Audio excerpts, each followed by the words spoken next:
Good morning, नमस्कार, सत श्री अकाल, आदाब। कैसे हैं आप सभी? मैं उम्मीद करती हूँ आप सभी लोग अच्छे होंगे और अच्छे तरीके से पढ़ाई भी कर रहे होंगे। मैं निकिता चौधरी स्वागत करती हूँ आप सभी का हमारे एग्जाम जर्नी परिवार में। और आज के सेशन में जो कल तक के करंट अफेयर्स के इंपॉर्टेंट क्वेश्चन है वो क्वेश्चन हम कवर करने वाले हैं। तो आज का हमारा पहला क्वेश्चन क्या है? आपसे पूछ रहा है कि विजय दिवस कब सेलिब्रेट किया जाता है। तो देखो, विजय दिवस कब मनाया जाता है देखते हैं। क्या 7 दिसंबर को सेलिब्रेट किया जाता है? नहीं भाई, 7 दिसंबर को तो हमने आर्म्ड फोर्सेस, क्या लिखते रहना मेरे साथ जिन बच्चों को ये नहीं पता है ना, जो नहीं आज पहली बार क्लास ले रहे हैं या तो बीच में क्लास मिस कर दी थी। Arm forces flag day celebrate करते हैं, है ना? पढ़ा था हम लोगों ने, ठीक है। 10 दिसंबर को क्या सेलिब्रेट करते हैं? Human rights day. Human rights day, ठीक है। अब आई बात 11 दिसंबर की। 11 दिसंबर को हम मनाते हैं यूनिसेफ डे। तो भाई हम विजय दिवस हमने कब सेलिब्रेट किया? 16 दिसंबर को। इसके साथ साथ ये भी नोट कर लेना आप, 1 दिसंबर को हम सेलिब्रेट करते हैं एड्स डे। एड्स डे को ऑब्जर्व किया जाता है। उसके साथ साथ जो बीएसएफ डे है वो भी 1 दिसंबर को सेलिब्रेट करते हैं। 4 दिसंबर को सेलिब्रेट किया जाता है navy day, Indian navy day, Indian navy day. उसके साथ साथ 5 दिसंबर को सेलिब्रेट किया जाता है world soil day, world soil day. ठीक है, ये सारी चीजें आप नोट कर लेना। क्लियर? अब बात आती है कि हम ये जो विजय दिवस है ये 16 दिसंबर को ही क्यों सेलिब्रेट करते हैं। आप सभी लोगों को पता होगा 1971 में क्या हुई थी? बांग्लादेश लिबरेशन वॉर, जो इंडिया पाकिस्तान के बीच में बेसिकली ये लड़ाई हुई थी। और बांग्लादेश की तरफ से, जब तक वो बांग्लादेश था भी नहीं, ईस्ट पाकिस्तान था, तो उसकी तरफ से मुक्ति बाहिनी लड़ी थी। इतनी चीजें क्लियर है आप सभी लोगों को? ठीक है। इस दिन क्या हुआ था? इस दिन जो पाकिस्तान के lieutenant general A Khan Niazi थे, पाकिस्तान आर्मी के लेफ्टिनेंट जनरल हुआ करते थे, इनके साथ साथ इनके 93,000 सैनिकों ने सरेंडर कर दिया था हमारी इंडियन नेवी और मुक्ति वाहिनी के सामने, है ना? तो इस दिन क्या हुई थी? हमारी हमारी जीत हुई थी, इंडिया की जीत हुई थी इस वॉर में। इसीलिए हम 16 दिसंबर को सेलिब्रेट करते हैं विजय दिवस। क्लियर? ओके। अगला प्रश्न हमसे क्या पूछ रहा है? अगला प्रश्न पूछ रहा है कि कहां पर भारत का पहला एयर कार्गो कार्गो जो है वो बना एयर कार्गो हब जो है वो बनाया जा रहा है। कार्गो क्या होता है? कार्गो होता है सामान, है ना? सामान होता है ना। कार्गो हब कहां पर बनाया जा रहा है? Air cargo hub. उससे पहले अभी हमने कल परसों की क्लास में ही शायद पढ़ा होगा कि भारत में सबसे बड़ा किस स्टेट को कार्गो हब बनाया जा रहा है? किस स्टेट को कार्गो हब बनाया जा रहा है? सागरमाला स्कीम है ना, पढ़ा था मैंने, हाँ, उसके तहत। तो वो गोवा था। दोनों बातों में डिफरेंस क्या है? यहाँ पर शिप से सामान आएगा और सामान को रखा जाएगा, है ना? अब ये जो पहला बनाया जा रहा है ये है air cargo hub. Air cargo यानी कि एयर के थ्रू सामान आएगा। यहाँ पर वाटर के थ्रू आया था, वाटर शिप के थ्रू, यहाँ पर एयरक्राफ्ट के थ्रू सामान आएगा। तो ये पहला एयर कार्गो हब जो है ये बनाया जा रहा है नोएडा में। इसके लिए किसकी जरूरत होगी? एयरपोर्ट की जरूरत होगी।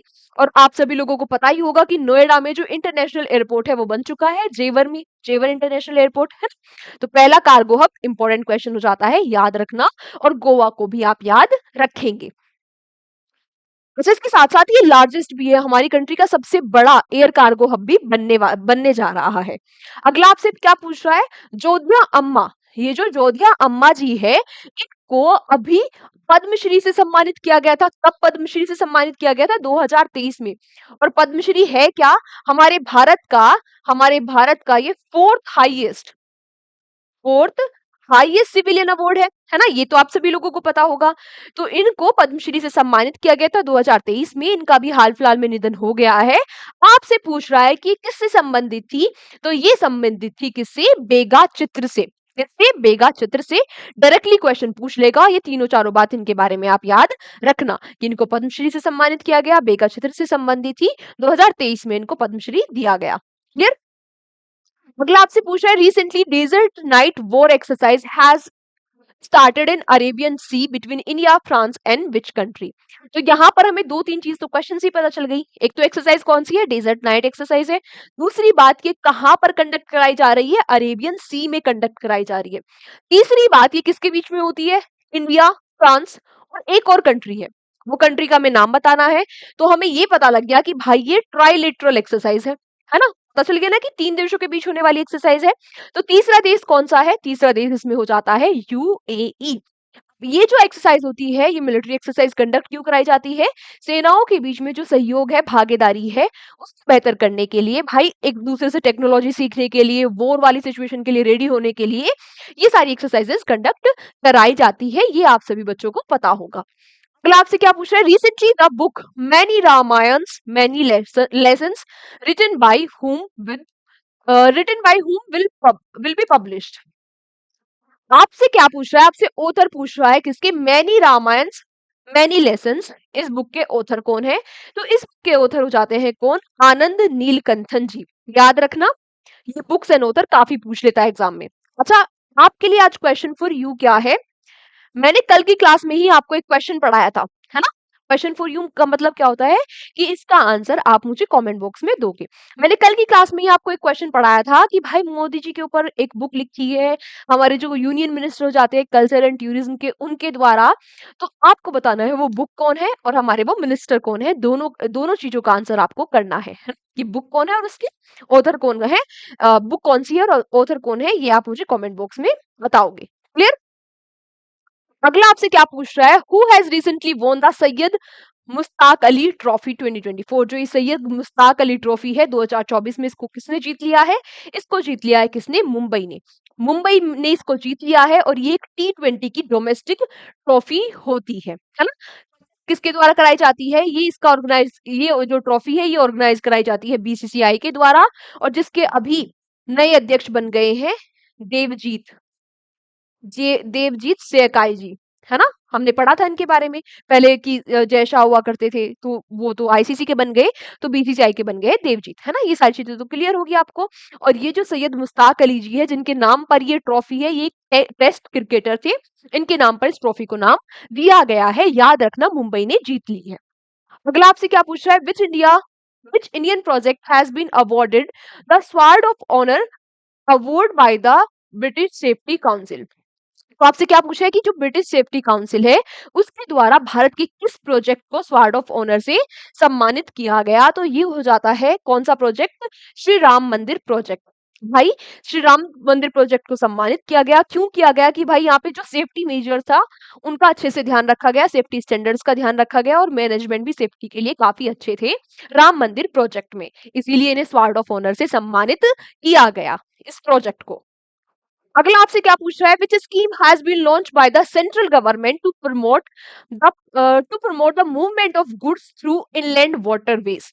आपसे पूछ रहा है कि भारत भी हाल ही में कौन सी स्कीम हमारी सेंट्रल गवर्नमेंट के द्वारा चलाई गई है इनलैंड वाटरवेज के द्वारा ट्रांसपोर्ट को प्रमोट करने के लिए। अब ये इनलैंड वाटरवेज क्या होते हैं?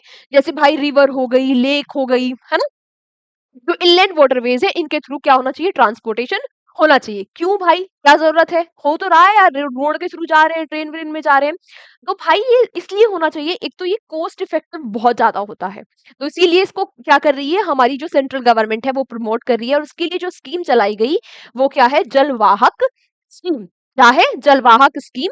याद रखना, आजकल जो हमारी यूनियन गवर्नमेंट है वो काफी ज्यादा प्रमोट कर रही है इस चीज को। अगला आपसे क्या पूछ रहा है? Who is the first Indian to be elected as a secretary general of fencing confederation of India.